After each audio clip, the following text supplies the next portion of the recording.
Useless. The night was dark. It was dark and cold, and sharp winds pushed through the open slates of the wall of the old barn. The little donkey snuggled in his small straw bed. His tiny lit candle had long since gone out. There were more candles, but they were saving them for tonight. A very special night. He was sleeping and dreaming of apples. Yep, apples, that's what I'm going to ask Santa Claus for, he thought in his dream. Apples and sugar cubes, and a warm blanket. It was a beautiful dream.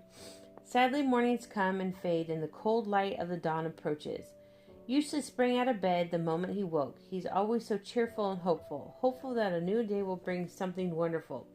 He was always sure that the new day would be wonderful. The other animals were just starting to stir as the old farmer entered the barn. Get out of the way, Useless. I've got my work to do, and I doubt you'll be any help. You're just a useless mouth to feed. That's what you are. Useless took a step back because the farmer sometimes accidentally kicked Useless. He waited for the farmer to continue. He was sure today would be the day the farmer would give him something important to do, and then maybe he would stop calling him useless. More than anything, he wanted to be useful. Today, sadly, was not the day that the old farmer would have something for Useless to do. He walked past Useless and started giving the day's tasks to the other animals, but nothing for Useless to do. After the farmer left, the goat called to Useless and asked him to help move the buckets to the outside. All the animals tried to make Useless feel needed, as they always tried to share their chores with him, but Useless was just too little to be much of help.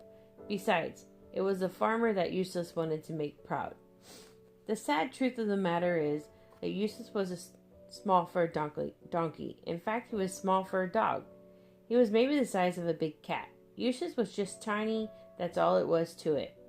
In his dreams, he was tall and strong and pulled the farmer's cart proudly to the town on market day. He wasn't worried, though. He was sure he would grow. He was always hopeful. The sounds of the church bells playing Joy to the World could be heard drifting over the snow on that cold, crisp Christmas Eve morning, as Eustace tugged at the bucket. Eustace loved the bells playing carols because they always reminded him Christmas was almost here. This would be Useful's first Christmas, as he was very excited and didn't want to miss a moment of it. The other animals told him stories of Santa Claus and how he could talk to the animals on Christmas Eve. On Christmas Eve, all the animals would gather together in the barn and stay up late to see Santa. They would tell him their most inner desires, and Santa would always give them something precious. Eustace couldn't wait to talk to Santa because the animals had explained that Santa was filled with magic and he could give Eustace anything he wanted. And what Eustace wanted more than anything in the world, even more than apples, sugar cubes, and a warm blanket, was to be useful. He was sure Santa would help him. The day was getting late and the sun was settling while the animals were hurrying to get their chores done. They wanted to get the barn ready for Santa's visit. They were all excited because this was the most special night of the year. It was the night that all the animals were able to speak. The little lambs and kids were tripping over each other as they tried to push the little Christmas tree upright. They hoped to start decorating with acorns, pine cones, holly, and mistletoe they had been collecting all fall just for that night. They even had bits of ribbon that they had found from the farmer wife's sewing basket. They hoped Santa would not be upset that they had borrowed them one afternoon when she left her basket on the porch next to her rocking chair. That silly tree just wouldn't stay upright, though, and they were too excited to wait for any of the grown-up adults to help. They would fix it themselves. That is when they saw Useless coming in before the rest of the animals, and they called over to him to help. I think, he said, that we need something that we can lean it against. I could find something for sure. He turned and ran out of the barn into the oncoming darkness.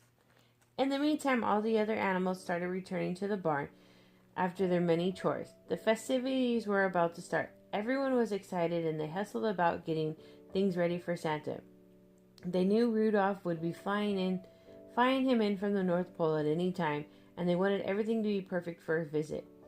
The old bull Chuck Beef was his name, was settled down into the straw chewing his hay. As he finished, he cleared his throat and started to tell Christmas stories. Immediately, the little ones forgot about the tree that would not stand straight and scampered to gather around Chuck Beef. In his clear, strong voice, he started to tell about another very special Christmas Eve spent in the barn many years ago. The evening was passing quickly, and all the animals finished their preparations and were listening to the stories of the Christmas past, telling jokes, singing carols, eating the extra treats that the old farmer had left them on this very special night. The party had begun. The farmer had long since locked the barn doors for the night. In all excitement, no one seemed to notice that Eustace was nowhere to be seen. Out in the cold night, Eustace was getting further and further away from the barn in his quest to find something he could move back to the barn to help the tree. He was determined and refused to go back empty-handed. As it got darker and darker and colder, Eustace was beginning to get worried. He had never been this far from the barn, and certainly not in the middle of the night. No matter which way he turned, he couldn't see the lights from the farm.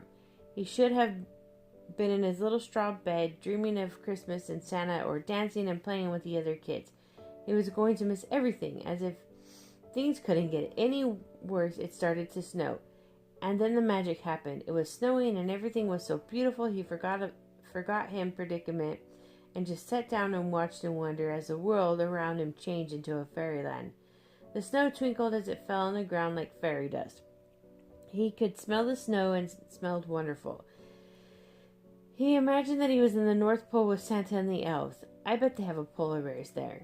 He really wanted to meet a polar bear. He would ask Santa if he could for his Christmas wish. Christmas wish? Oh no! It was late, but how late was it? The moon was high in the sky, but Eustace had never been out at night before, so he didn't know what that meant. He had to get back to the barn before midnight, or he'd surely miss Santa. He stood up quickly, looked around. The snow made everything beautiful, and it made it look different and strange, and he didn't know where he was. Now he was truly frightened. Which way was the barn? How far was the barn? Would Santa wait for him? Eustace was dizzy with all the questions crowding in his little head. If he didn't get back in time, he would miss Christmas. Then he would have to wait a whole year before he could get his Christmas wish. His vision blurred, his eyes filled with tears. I will get to the barn in time. I will. And I will hear all the Christmas stories, and I will eat all the treats until I can't eat any more, thought Eustace. Nothing will keep me from Santa. Eustace began to run. He stopped, and then he ran another direction. He stopped, turned again, and began to run. Where was he? Everything looked so different. Where was the barn? How would he find his way home? Eustace ran as fast as he could. He thought he saw the barn up ahead, and he started running even faster. He ran as fast as his little legs could carry him. Oh no! As he got closer, he could see Rudolph's leading Santa's reindeer as they took flight into the sky. No, this can't be happening. Eustace was crying so hard that now he didn't see Santa's sack float down from the sky as Santa's sleigh flew overhead. The empty toy sack landed right on top of Eustace. It startled Eustace and blocked out the world. Immediately, Eustace felt warm and at peace. He lay down in the snow, immediately fell into a deep sleep. He dreamed of the North Pole and Santa, all the elves surrounding him, but he wasn't afraid because they were glad to see him. Life was so lovely.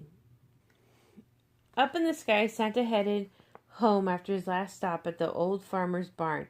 He was worried about his little friend Noelle. Noelle was a little bit of an elf who lived in the North Pole. She was so tiny that everyone affectionately called her Little Bit. Little Bit was always happy and cheerful and loved to play. She could always be seen bouncing in the snow, sliding down the hill, playing pranks on her friends. Everyone loved Little Bit. But now Little Bit never smiled. She didn't play with her friends. She just sat and stared at the window. Noelle had recently had a bad fall and was on crutches, couldn't get around very well. She couldn't run and play with her friends until her leg healed, and nothing anyone tried could cheer her. She was so sad and felt left out that everyone at the North Pole was worried. Everyone tried to cheer Little Bit up. They had all the toys in the world to choose from to make her happy, but nothing worked. Miss Claus baked all of her favorite foods, even her dessert plum pudding couldn't make her smile, and the plums were her favorite. In fact, she didn't even eat it. This is what Santa was thinking about when his empty sack took flight. He didn't even notice it blow out of his sleigh until it was too late. He watched it float gently to the ground, and and he turned his sleigh to follow it down. Santa pulled his sleigh to a stop right next to the toy sack. The snow crunched under his stepped out of the sleigh to retrieve his bag, and for a moment he smiled because Santa loved to hear the snow crunch. Immediately, though, his thoughts returned a little bit. What in the world could he do to give her a Merry Christmas? He had tried everything and still she was so sad. He was worried because she wasn't eating and started to look really sick. She was heartsick and he didn't know how to help her. As he reached for the bag, it moved. What the? Santa jumped in surprise. He gently lifted his bag, and there in the snow was the cutest little donkey Santa had ever seen. He couldn't help but smile as Eustace gently snorted in his sleep. Well, who do we have here? Santa gently asked. Eustace slowly opened his eyes. Santa was smiling at him in his dream. This was the best dream he could ever had, and it felt so happy. It took a moment to realize that Santa was really there smiling at him. Could this be real? Eustace grinned and lopsided smile at him. He couldn't describe how he felt. He had never felt like this before. Now, I haven't seen you before, little one.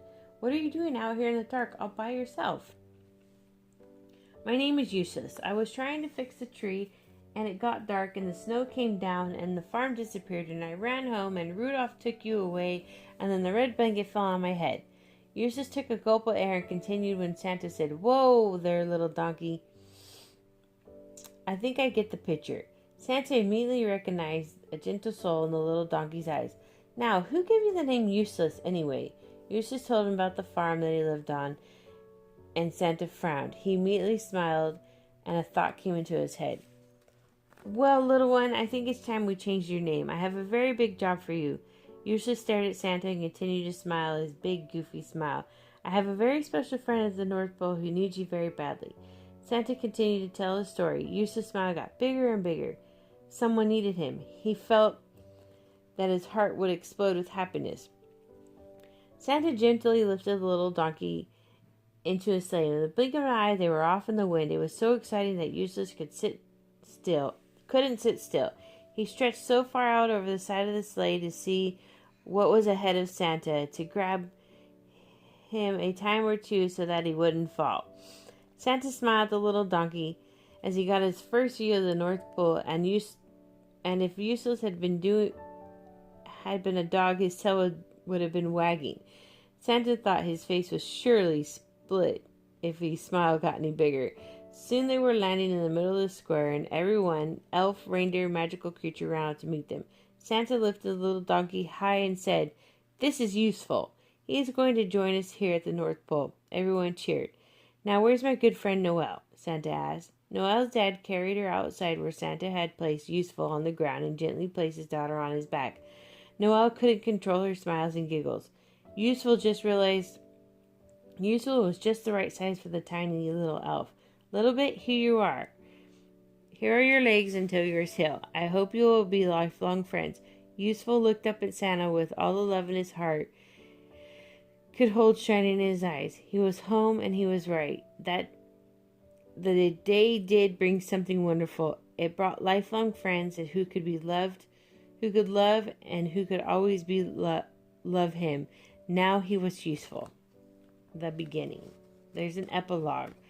Chuck Beef was pacing in front of the window of the barn when he heard the bells. He looked up just in time to see a red cloth arm reach out and pull Useful safely back into the sleigh. He smiled. Now he could tell his friends that Useful was going home. I enjoyed that story. And yes, I may not have read it as good as it sounded when I read it. It's very difficult for me to read this story out loud. I don't read a lot of things out loud. Actually, I don't read that often anymore. Now, with that being said, this is the winner of the Reborn baby. This was a very, very, very, very hard task for me to pick just one winner. Everybody wrote very creative stories. Just let me put that out there. But as a reader, you tend to, what grabs your attention? There was a few stories. I think I was down to 4 stories after I went through them that really grabbed my attention. And I wish I had 4 reborns that I could give away to these people who wrote the stories, because they were very, to me, I liked these stories. Some of you may be like, useless. Well, this is kind of a, basic story. I wrote a better story or whatever. What I like about Useless is that, to me, it was an out of the box story. It wasn't your traditional children waiting for Santa Claus or traditional stories like that. It was, the moral of the story was really good. Something useless became something useful. It became hope. It became light in life. It was started out as a sad story, ended on a happy note. I really liked that story.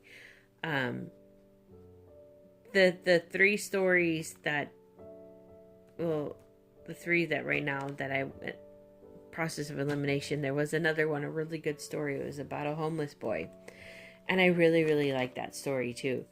And then there was another one about a Raggedy Ann doll. That was a really good story. It was really tough to just pick one, because I would have liked to pick 3 winners, but I don't have 3 reborns to give away. So it had to come down to which one did I like the best. And it's hard to pick the best when you feel like you like them all equally. But I picked one versus putting the 3 stories in a basket and grabbing one out blindly. I just said, okay, I can make this decision on my own. And I picked this one about Useless. I really liked the story of Useless, and maybe when I read it to you guys, it didn't sound as good, but if you could read it yourself and read it at your own pace and read it with the different voices in there and get the full vision of it, you might like it as much as I did. But I would like to just say once again, thank you to everyone. You guys all wrote amazing stories, very creative. I see more giveaways in the future, doing stuff like this. This is very fun. I enjoy it. I enjoyed all the stories I got, from small to large stories. I really enjoyed them all. So congratulations to this person that wrote the story. I'm going to go ahead and shoot you over an email, because I do have you an email. And please, let's not have any sore losers. Let's just see congratulations, because sore losers is what is going to make it where I don't do reborn giveaways anymore. And I am trying to be very consistent with giving reborns away about every other month right now. I really want to bless the community with these dolls. So I can only do that if we have positive responses and not negative ones. But anyways, I'm really happy with the winner. I just wish that everybody is a winner. Everyone is a winner. Nobody is a loser here. I can't make $300 to give away. And, so that's the way it goes. But anyways, I would like to say thank you again to everyone who participated, and have a great Thursday.